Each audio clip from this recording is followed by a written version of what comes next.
Hey, I'm Jocelyn, and today we're gonna do a little tip on how to tie a beef tenderloin. This is not a cheap piece of meat, so you really want it to cook very evenly. So to do that, you can see there's this thinner part and then it gets bigger. So all we're gonna do is tuck that in so that this gets to be about, you want it all to be sort of the same size, right? So we've done that, it's tucked really nicely. And we're just gonna take some butcher's twine. This is just a cotton twine, and you can get it in any grocery store. And we're going to tie this up so it doesn't change shape. And then when it's really even, it'll cook more evenly. So this looks more complicated than it is. I'm always a little bit nervous doing it. You know what?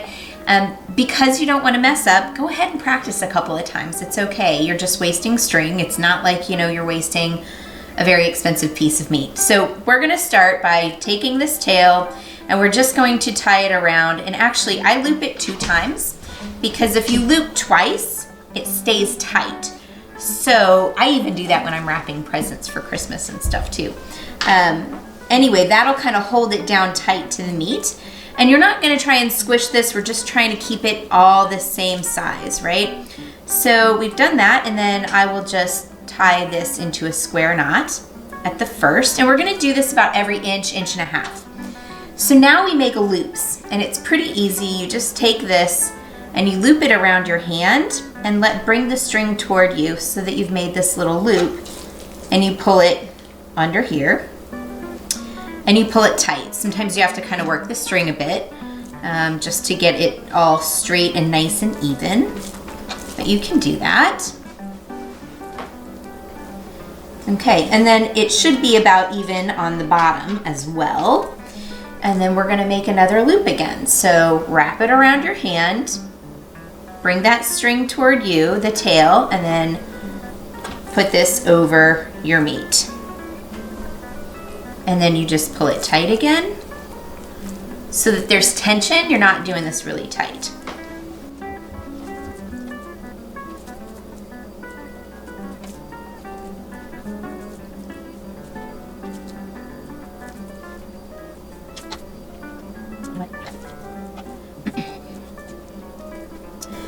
Okay, so I have brought this down, and the next thing we're going to do is to take this, flip this over, and we're gonna go back along the other side. And first, before we do that, let's just make sure I've got them all really nice and even, about the same width apart. This one's a bit wide. And then we're gonna take this tail and we're going to go under each string, under the first string, and then back over it. So you're just making a little loop around the string, pull it so there's tension, and keep doing that process under each of these, and then over each. Okay, so I mismeasured my string. I just kind of guessed, and that's fine, because the great thing about string is that I can just take a little bit more and knot it on the end, nice and tight. We're gonna make this a good tight square knot, and I'll just roll out a bunch more, and then we'll be fine. Not a big deal. This is pretty forgiving.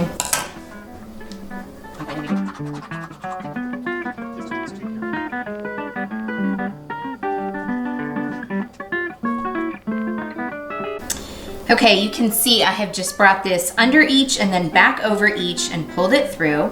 We're gonna turn it back around, and we're going to take this up and we're going to tie this end right there at that first knot that you made. And there we go, just a nice little square knot, nothing exciting. Just enough to keep it all even. And then we just trim off our ends, and this is ready to be cooked. So that's how you tie a beef tenderloin. I hope that it helps. It does take a little practice. Sometimes I do it once, sometimes I take it all off and do it again, and that's okay. It's just gonna make your meat cook much more evenly, and you don't wanna waste a really good piece of meat like this. So, see you later.